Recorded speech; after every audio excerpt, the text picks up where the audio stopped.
Un saludo para todos y bienvenidos al Preuniversitario ABA, Apoyo Virtual para la Admisión Universidad de Antioquia.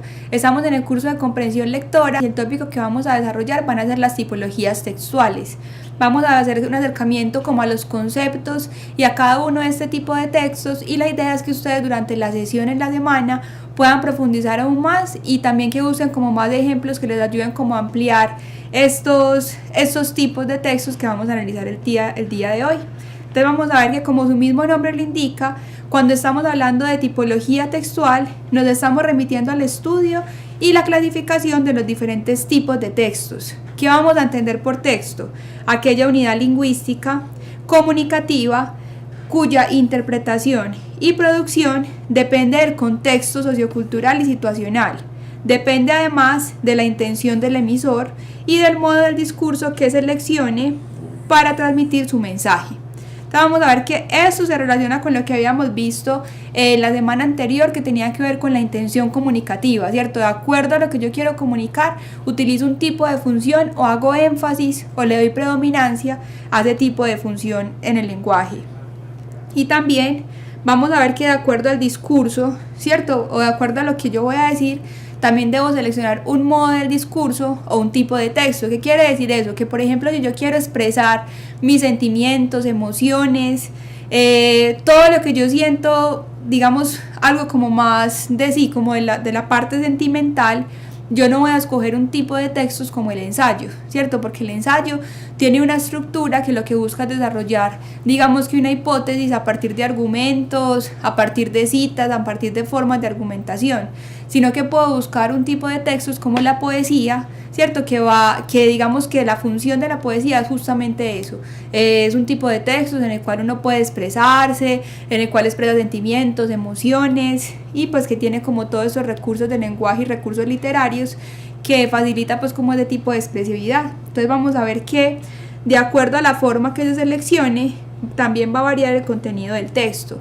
Esto es muy importante en cuanto al examen de admisión y cualquier tipo de pruebas de comprensión lectora, porque si yo tengo claridad, ¿cierto?, en cuál es la intención de ese texto, en qué ese texto quiere narrar, quiere describir, explicar, argumentar, predecir o exponer, voy a saber a qué tipo de textos estoy trabajando y voy a entender cuál es la intención del autor. ¿Qué pasa si, por ejemplo, yo estoy leyendo un tipo de textos que va a ser una crónica literaria, ¿cierto? Ya sé que si es literaria, tiene un componente de ficción, pero yo lo interpreto como si fuera un texto de crónica periodística. Entonces miren que ahí ya hay un error, ¿cierto? Si no soy capaz de identificar entre un texto de ficción y no ficción, si no soy capaz de identificar los elementos de ese texto, porque entonces mi interpretación no va a ser completa, sino que voy a tener problemas en esa parte de la interpretación del texto. Entonces para identificar todo eso se nos van a servir esta tipología textual para que miremos ciertas características que nos facilitan entender cuál es la intención del autor en el momento de escribir un texto. Entonces vamos a ver que si lo que se busca es describir, entonces tenemos tipos de textos descriptivos. Si lo que se busca es narrar, ¿cierto?, textos narrativos, explicar, textos explicativos, argumentar, argumentativos, predecir, predictivos y exponer, expositivos. Nos vamos a concentrar en 4 tipos de textos, que van a ser el descriptivo, el narrativo, el argumentativo y el expositivo. Son los que más predominan. Digamos que eso los pueden investigar y los pueden tener pues como en cuenta, pero por lo general digamos que el explicativo suele resumirse en el argumentativo, y el predictivo son tipos de textos muy específicos que lo que hacen es predecir. Entonces, por ejemplo, sobre el clima, textos de astrología, del horóscopo, ¿cierto? Son tipos de textos como muy específicos. Entonces vamos a comenzar con el texto descriptivo. Vamos a ver que entonces la intención del texto descriptivo es brindar información y representar la realidad por medio de las palabras. ¿Qué quiere decir eso? Que el texto descriptivo busca como darnos un retrato en palabras sobre determinada situación. Esa realidad puede ser ¿cuál? Un suceso determinado, puede ser un objeto, una persona, un animal o cualquier evento. Entonces lo que busca el texto descriptivo es darnos como esa imagen, ¿cierto? Que no va a ser la imagen visual, sino la imagen a través del texto, esa descripción minuciosa de un suceso, de un objeto, de una persona, de un animal o de determinado evento. Este tipo de textos puede ser objetivo, ¿cierto? Como una descripción técnica, también puede ser un texto científico, puede ser un texto técnico, un texto social incluso, donde nos hagan una descripción de cómo funciona determinada sociedad o grupo humano, ¿cierto? Que puede ser entonces en este caso objetivo, o también puede ser subjetivo, como en la poesía o en la narración. Podemos encontrar textos descriptivos en una novela. Entonces, digamos, dentro de un texto narrativo puede aparecer un texto descriptivo, ¿cierto? Donde nos aparezca una narración descriptiva, detallada, sobre una persona, sobre un objeto, sobre un animal. Bueno, de acuerdo a la intención del autor, en ambos casos van a ser recurrentes los adjetivos. ¿Cómo describimos nosotros cuando decimos que es gordo, que es flaco, que es feo, que es bonito, que es simpático, que es grosero? Todos esos son los adjetivos, ¿cierto? Lo que nos va a facilitar la descripción de determinado suceso, evento, persona o animal, que determinan el color, la forma, el tamaño de lo que está siendo descrito. Entonces vamos a ver acá un texto descriptivo que va a ser de carácter técnico. Dice: se representa la situación inicial en la cual la piel está cubierta parcialmente por una capa de partículas grasas que forman la suciedad. Aunque no se note, la piel segrega un aceite que la protege. Este aceite se une a otras grasas o sucios y se procede a la aplicación de agua para preparar el medio y agregar el jabón para iniciar el proceso de limpieza. ¿Qué nos están describiendo acá? El proceso por ejemplo, de lavarse las manos, ¿cierto? Nos están hablando, es como es un texto descriptivo. Esta es la parte número 1, pero esto continúa donde nos están explicando en la revista, tomada de la revista Jabones, ¿cierto? Cómo funciona ese proceso de cómo se ensucian las manos, cómo se limpian, cómo es esa función del jabón. Pero miren que es muy descriptivo, nos está intentando mostrar a través de palabras cada una de las partes dentro de ese proceso. Entonces, por ejemplo, cuando hay procesos técnicos donde, por ejemplo, nos dicen lo primero que usted tiene que hacer es tomar este elemento, abrirlo de esta manera, buscar la información de determinada forma, también van a ser textos de tipo descriptivo. Entonces, por ejemplo, acá se representa la situación inicial en la cual la piel está cubierta parcialmente por una capa de partículas grasas que forman la suciedad. Entonces, miren que acá nos están describiendo, ¿cierto? ¿Qué es lo que pasa cuando las manos, por ejemplo, están sucias? Aunque no se note, la piel segrega un aceite que la protege. Miren que entonces es todo ese proceso y todo ese carácter del texto descriptivo que nos narra y nos dibuja por medio de palabras una determinada situación. Ahora vamos a ver que el texto narrativo es probablemente con el cual estamos más familiarizados, porque es ese discurso en el cual nos están contando, relatando hechos que pueden ser tanto reales como ficticios, ¿cierto? Y que siguen ciertos parámetros que le dan un orden y un sentido a la narración. Entonces vamos a ver que cuando estamos frente a un texto narrativo es mucho más fácil identificarlo, porque aparecen estos elementos que no van a aparecer en los otros tipos de textos. Esto no aparece ni en el texto argumentativo, ni en el expositivo, ni en el argumentativo. Entonces vamos a ver que debemos identificar un tiempo y un espacio en el cual se desarrolla esa historia, ¿cierto? Esa historia que puede ser real o que puede ser ficticia. El tiempo, ¿cuál va a ser? Puede ser un tiempo histórico donde nos ubiquen en determinada época. Puede ser época de la colonia, época de la conquista, renacimiento, edad media, años 50, años 60. En algún momento tiene que estar ocurriendo esa historia, porque como veíamos ahorita en el principio, miren que siempre va a aparecer un contexto sociocultural y situacional que nos ayuda a identificar ese tiempo en la historia. También vamos a ver que hay un espacio que también tiene que ver con eso situacional y eso que está pues como en el contexto de la historia, que es el lugar donde se desarrolla. Entonces, ¿dónde estamos ubicados? Estamos ubicados en una ciudad. Hay historias que de pronto únicamente se van a desarrollar dentro de una casa o dentro de un espacio cerrado, pero entonces debemos identificar ese espacio en el cual ocurre la historia y ese tiempo o ese momento, que digamos que hay un tiempo dentro de una época determinada como de la historia, pero también hay un tiempo en el cual transcurre esa historia, un tiempo que puede ser un día, una semana, 3 meses, 100 años, ¿cierto? En el cual nos van a contar esa narración. Vamos a ver que también se caracteriza por el narrador, que puede ser un narrador en primera, en segunda o en tercera persona. En primera persona, cuando es ese mismo narrador el que vive la historia, ¿cierto? Y el que la está contando desde su realidad. Entonces nos cuenta que él iba caminando, que pasa determinada situación.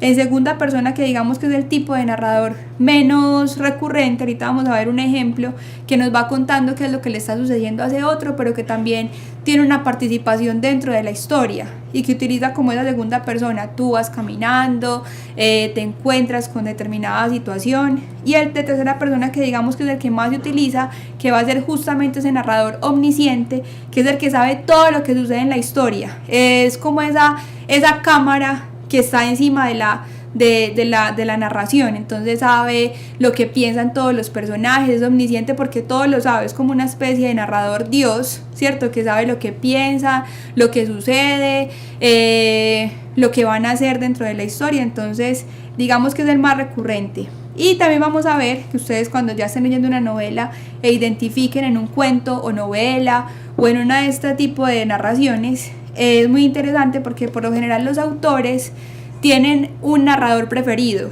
Entonces, por ejemplo, uno va a ver en autores como Vallejo, que para él siempre va a ser la primera persona, porque él dice que nadie, pues solamente él tiene como esa posibilidad de narrar lo que le está sucediendo, ¿cierto? Siempre va a ser un narrador en primera persona, mientras vamos a ver que autores como Gabriel García Márquez son más recurrentes en utilizar la tercera persona. Eso también va a tener que ver pues como con los estilos de los autores. Ese narrador pues es la voz que cuenta el relato, entonces ya les estaba diciendo, puede ser una voz en primera, en segunda o en tercera persona. Aparecen unos personajes que pueden ser principales, secundarios o personajes ya terciarios dentro de la historia. Entonces vamos a ver que dependiendo la función que tienen dentro de la narración, pueden ser principales o pueden ser secundarios. Si el personaje es el que me está contando la historia, si el personaje es el que atraviesa por toda la trama, atraviesa por ese tiempo, ese espacio y siempre genera acción, entonces vamos a ver que es un personaje principal. Si de pronto son personajes que aparecen en un primer capítulo y luego no aparecen más, pues son personajes secundarios, ¿cierto? Y una trama o un hilo conductor dentro de la narración. Entonces vamos a ver que esa trama o hilo conductor casi siempre se da como caracterizado en un inicio, un nudo y un desenlace. Pero también vamos a ver que dentro de todas las corrientes literarias siempre se ha intentado como fragmentar o transgredir esta estructura. Entonces vamos a ver cuentos que empiezan o novelas por el desenlace, ¿cierto? Después entra el nudo o el conflicto y finalmente sabemos cómo fue que todo se había iniciado, o que pueden iniciar por el conflicto, después nos muestran el inicio y después el desenlace. Digamos que esa es como la estructura. Es muy difícil que un cuento, aunque también los hay, se salga como de esa estructura, aunque intente como cambiar el orden, pero siempre vamos a tener un conocimiento de cómo empezó esa historia. Siempre va a haber un momento de nudo o de conflicto y un desenlace. También tenemos historias, también pasa, en las que el nudo no aparece el nudo, sino simplemente es una cotidianidad narrada y únicamente hay un inicio y un desenlace, pero ya eso también depende mucho del autor y el tipo de texto narrativo que estemos leyendo. Bueno, este se convierte en el indicador de las acciones que se pueden encontrar en el relato, ¿cierto? Entonces digamos que esos van a ser como los elementos más recurrentes dentro de un texto narrativo y que nos permite como diferenciarlo de lo que por ejemplo ya hemos visto que va a ser el texto descriptivo, donde no aparece ni tiempo, ni espacio, ni narrador, ni personajes, ni trama o hilo conductor, sino que únicamente nos estaban describiendo determinada situación. Miren que acá ya se complejiza mucho más. Este es un texto de Carlos Fuentes, es la primera parte de su cuento largo o novela corta que se llama Aura. Dice así: lees ese anuncio, una oferta de esa naturaleza no se hace todos los días. Lees y relees el aviso, parece dirigido a ti, a nadie más. Distraído dejas que la ceniza del cigarro caiga dentro de la taza de té que has estado bebiendo en este cafetín sucio y barato. Tú releerás. Se solicita historiador joven, ordenado, escrupuloso, conocedor de la lengua francesa, conocimiento perfecto, coloquial, capaz de desempeñar labores de secretario, juventud, conocimiento del francés, preferible si ha vivido en Francia algún tiempo, 3.000 pesos mensuales, comida y recámara cómoda, asoleada, apropiado estudio. Solo falta tu nombre, solo falta que las letras más negras y llamativas del aviso informen. Felipe Montero, se solicita Felipe Montero, antiguo becario en la Sorbona, historiador cargado de datos inútiles, acostumbrado a exhumar papeles amarillentos, profesor auxiliar en escuelas particulares, 900 pesos mensuales. Entonces miren, ¿cierto? Aquí, ¿qué podemos encontrar? Hay un personaje, primero hay un narrador, ¿cierto? Un narrador en segunda persona, que narra como en una especie de futuro. Digamos que este es un texto muy particular porque es un tipo de narrador que no suele aparecer regularmente. Vamos a ver que ya nos aparece un personaje que es Felipe Montero. Vamos a ver que hay un espacio, ¿cierto? Hay un tiempo y un espacio en el que está transcurriendo. Podemos decir que si se busca un historiador que sepa francés, nos están hablando de un pago mensual. Entonces miren que uno ya a partir de esa información podría hacer toda una pesquisa o toda una investigación para saber en qué momento se desarrolla esa historia. Ya más adelante nos van a dar más elementos para saberlo, pero uno aquí ya puede empezar a deducir un montón de cosas. Y sería ese como el inicio, ¿cierto? Miren que esto apenas está comenzando. Entonces también nos están dando dentro de la trama narrativa un primer tiempo que va a ser un inicio. Entonces ese sería un ejemplo pues de texto narrativo. Ahora vamos a ver el texto expositivo. Vamos a ver que la intención de los textos expositivos es informar, difundir y explicar un tema. En muchas ocasiones este tipo de textos facilita el acceso y el contacto con el conocimiento a través de artículos científicos, de manuales, de enciclopedias, de libros didácticos o noticias, y ofrece recursos e instrucciones sobre determinados hechos, conceptos y eventos. Para poderlo sintetizar, digamos que un texto expositivo lo que busca es divulgar información, ¿cierto? No va a ser el mismo texto descriptivo que lo que nos está dando es un relato, o bueno, nos cuenta a través de las palabras o nos describe determinada situación o determinado personaje o animal o cosa, sino que el texto expositivo busca informar y difundir, y también puede explicarnos un tema a través de ¿qué? De tipos de textos divulgativos como los artículos.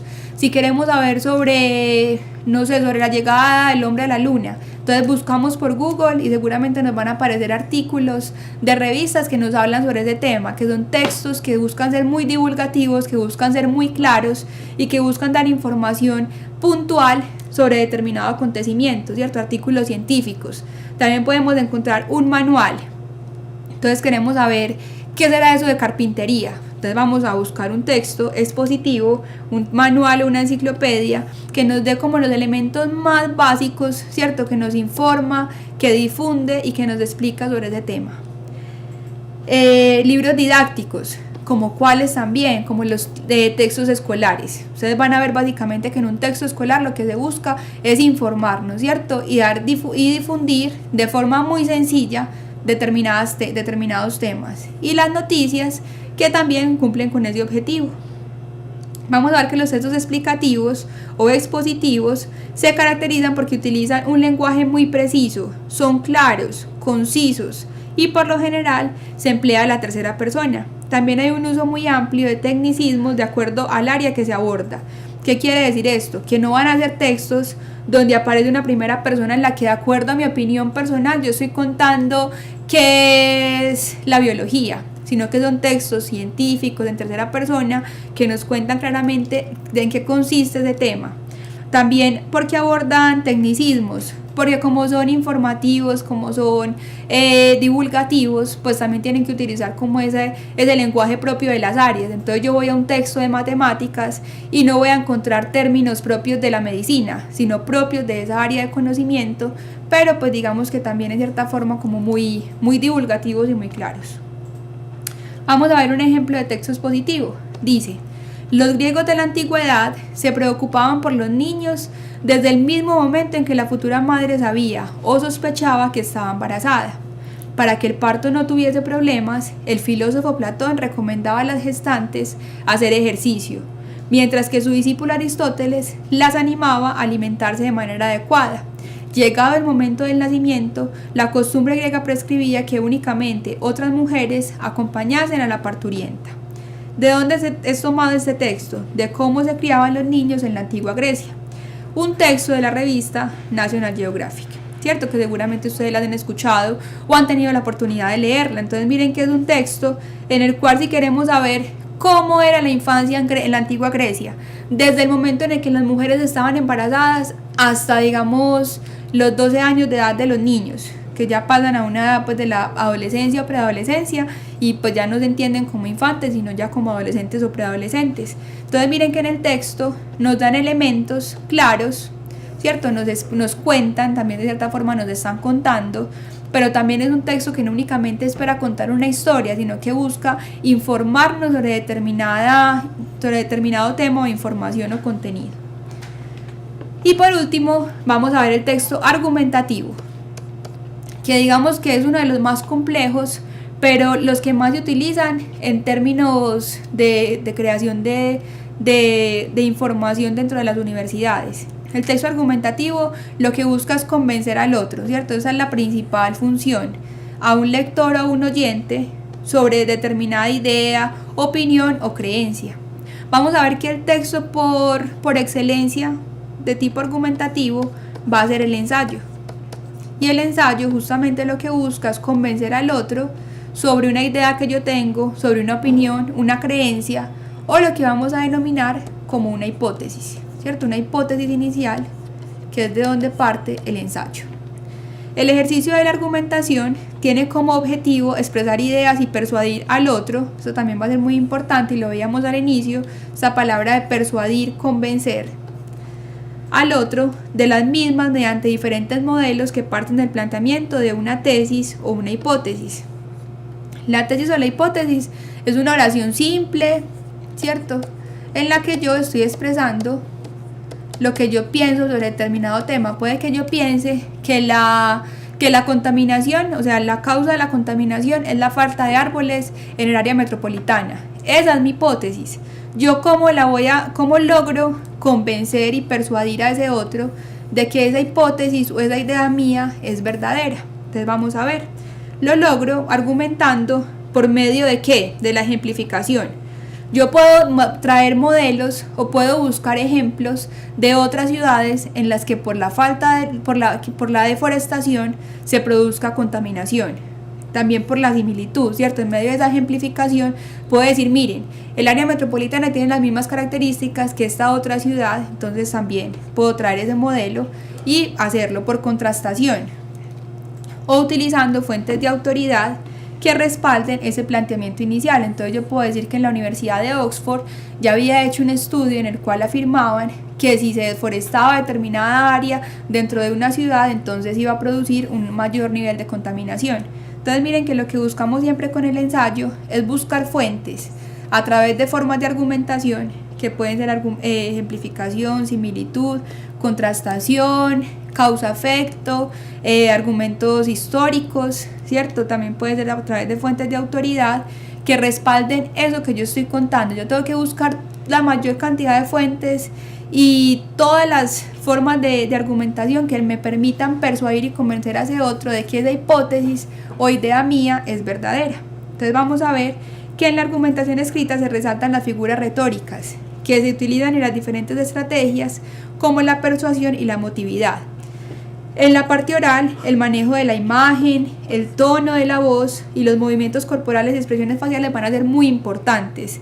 Si únicamente voy a leer un ensayo, ¿cierto? Ustedes saben que esta parte oral o esta parte del manejo de la imagen y el tono de la voz pues ya quedan como anuladas. Únicamente lo único que yo voy a lograr es para convencer y persuadir al otro es por medio de mis argumentos de autoridad, de mis fuentes de autoridad y de mi argumentación. Pero si tengo al otro frente a mí, entonces yo puedo utilizar más figuras retóricas, puedo utilizar emotividad, ¿cierto? Miren, por ejemplo, lo que pasa en las campañas políticas, no sé, demostrar que de pronto es algo que lo apasiona demasiado, Hay gente que incluso o llorar o alzar la voz, ¿cierto? La forma como utiliza el tono de la voz, la imagen. Entonces miren, por ejemplo, esas fotografías donde aparecen los candidatos, pero aparecen, digamos, en un contexto rural o vestidos como las personas de determinada región, ¿cierto? Lo que busca es que haya como un acercamiento a través de esa imagen que finalmente también se vuelve en una forma de argumentación, de persuasión y de convencimiento del otro. También el tono de la voz, los movimientos corporales, hay movimientos que hacen más pues como acercar al otro, expresiones faciales, ¿cierto? ¿Cuál es la forma como lo puedo convencer? No lo voy a convencer si estoy enojado, sino que voy a buscar la manera que mi expresión sea más amable. Entonces miren que también este texto argumentativo muchas veces se sale del texto escrito y traspasa al oral. Entonces es muy interesante y vamos a ver entonces que es muy fácil de identificar, porque lo que busco es por medio de la argumentación convencer a ese otro. Y lo que les decía, el texto que va a ser acá por excelencia va a ser el ensayo. Entonces, chicos, esos eran los 4 tipos de textos pues para trabajar en las tipologías textuales. Espero que en todas las asesorías que van a tener en el transcurso de la semana puedan fortalecer y puedan profundizar más este tema. Los espero la próxima semana.